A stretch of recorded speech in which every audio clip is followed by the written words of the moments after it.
What's going on YouTube? Trucking the Life here one more time, guys and girls and girls and girls. Yeah, if you do container work as an owner operator, you got to realize something. If you leased onto a carrier and you actually got to interchange boxes with other drivers that work for the same carrier, it's pretty much you on your own. Every man for himself. I had mentioned in a video before about I burned up some brakes in a small town.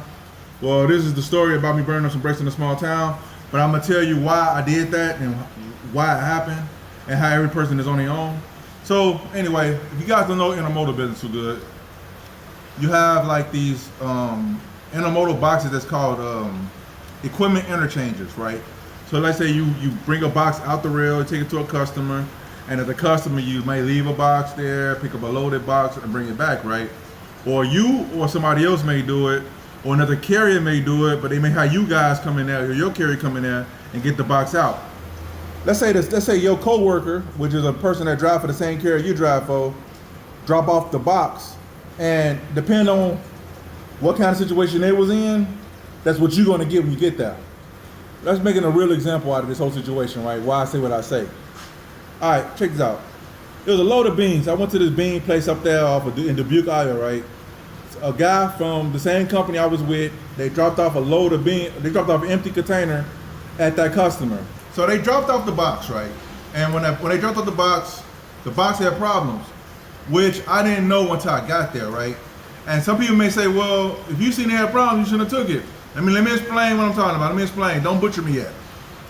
So when you're on operating, every man is on their own. So when you get down there to the customer, and you took it empty down there, some people don't pay you empty miles. They only pay you for like a round trip. So they'll pay you for taking empty down there and the load back. But if you take empty down there only, sometimes they'll pay you deadhead or a dry run, but it's a chance you're taking, man. It's kind of better to get the load coming back, right? So you know you get paid. You got a load on the books. But if you go down there, it's like you didn't even do the run. I can't count the times that they say, oh yeah, we'll pay you for a dry run, because somehow with the load down there, and I looked at my settlement, it wasn't there. And it took me like months to fight to get my money back. I was fighting so much, I forgot all about the load by the time I had other problems come up, and I was trying to fight for that. I forgot all about that. I had new things to fight with. You know what I'm saying? New problems to face. But anyway, I digress. So sometimes you might not get paid. So, and I knew the company I was with doing that, I wouldn't get paid. So I get down there. If somebody didn't want to go, anybody know running up 20 out of Illinois running to Iowa, it's like mini mountains over there, man. You don't want to go through there with slinging a load of beans, man. But anyway, this day I had to because, man, it was the best way that I was on the time restraint, man. I had to get back. So anyway, I get down to the customer, and sure enough, it's on some 1020s. If you guys don't know what 1020s are, 1020s are them tires that they look like they ready to off-road with them, but them things are blowing you in a minute, especially when it's hot. They tube tires. Nobody like them, man, especially running like more than 200 miles of them things. Be honest with you, 100 miles of heat, man, you hope you make the trip, man. Anyway, I digress. So anyway, I get there. Sure enough, the guy before me dropped the box off, and the tires had some stuff. It had some stuff missing off the tires, man. I ain't gonna say on here what it was, but let's just say the tires wasn't looking too good, right?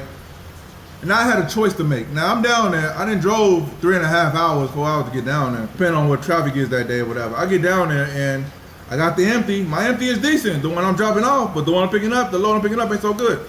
So I get to the customer, and I see what I'm dealing with. I'm like, oh man, now I gotta make a choice. It is hot, it was the summertime too. I was like, you know what? Hey man, I know if I don't do this, I'll waste a half a day. I wasted fuel and time I'm not gonna get paid for, right? Cause I know me trying to get paid off a load I don't bring it back, saying it's a dry run because the box was messed up. I know I'm gonna have to fight for it. I'm gonna have to fight for it, man. I'm taking my chances. This is a while ago, so hopefully the statute of limitation on that too. But anyway, so I grabbed the load right now. My mind is on the tire now. These on 1020s is like, it was hot outside, like 80, 90 degrees outside. So I get it, I get in the wind, right? And I go up Route 20 because I had a time restraint, so I had to get back at a certain time. But anyway, I digress. So my mind all the way back, I'm trying not to ride like no more than about 60 miles per hour with them 1020s. You can't roll them 1020s like that, man. Now with a load of beans, I had like 44,000 pounds on that thing of beans. Man, you can't roll like you want to. You cannot. If you do, you could be sitting on the side of the road with some blown 1020s. So anyway, So I'm babysitting the tires all the way down, right? My mind is on the tires, because I know the tires have some issues, right? Why I get about a good hour and a half into the trip, some little small town, man, up 20. Why do I see a bunch of black smoke in the back of the mirror? I'm like, man, I lost the tire, right?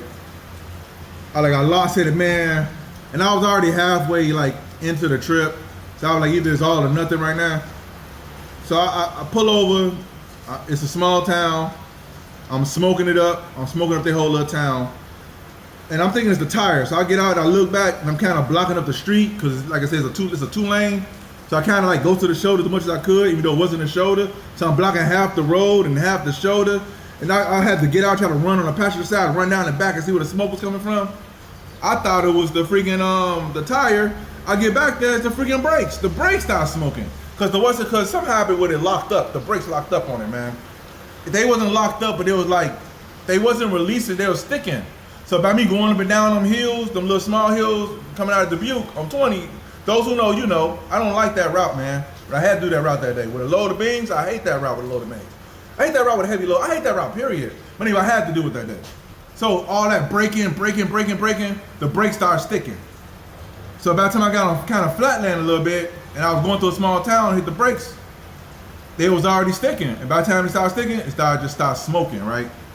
So I'm up under there, I'm like, dang, man.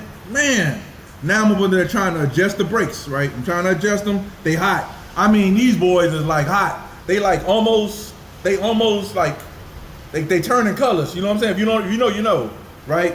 So all you hear is it like bubbling, like it's like somebody frying something in a skillet, right? That's how hot them brakes were. And I'm up under there, it's like 90 degrees outside, 89 degrees outside. I'm up under there next to all that heat. I'm trying to, because the last thing I want to do is, for that, it was so hot, they started melting. And it was going to seize to the drum.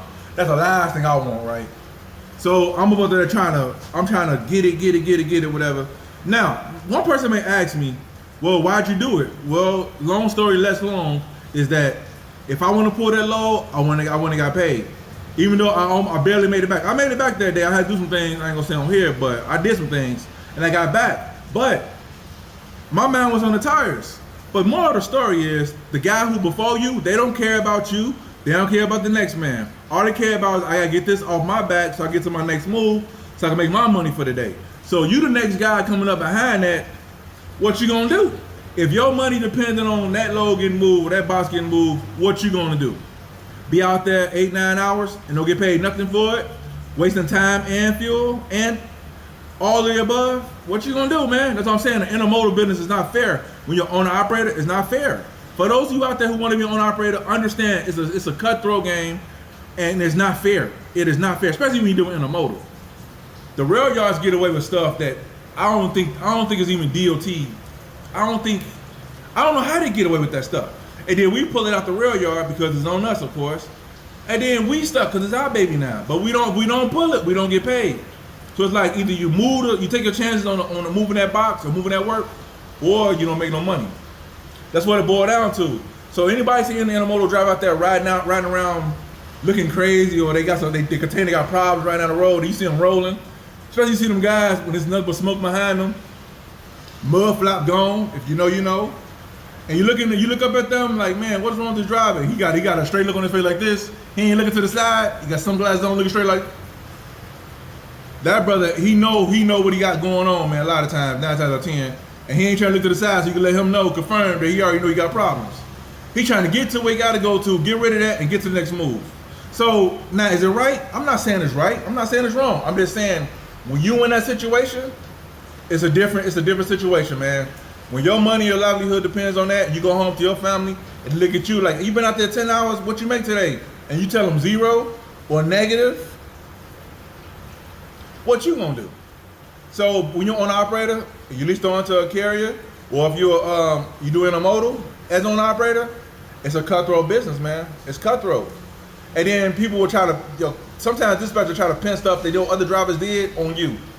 I'll get to that in more later videos, guys. Like I said, I got a lot of stories about what happened to me when I was out here. I'm gonna share, so hopefully somebody else, when they deal with it, they know what they're dealing with. You're trying to figure out what exactly is going on. And sometimes you just can't really put your thumb on it because it's like a lot of smoke and mirrors in this game. A lot of smoke and mirrors. But anyway, That's it for this video, YouTube. So, YouTube. Hope this video was helpful. Give you a little understanding of what's going on here. I'll see you guys in the video. Peace.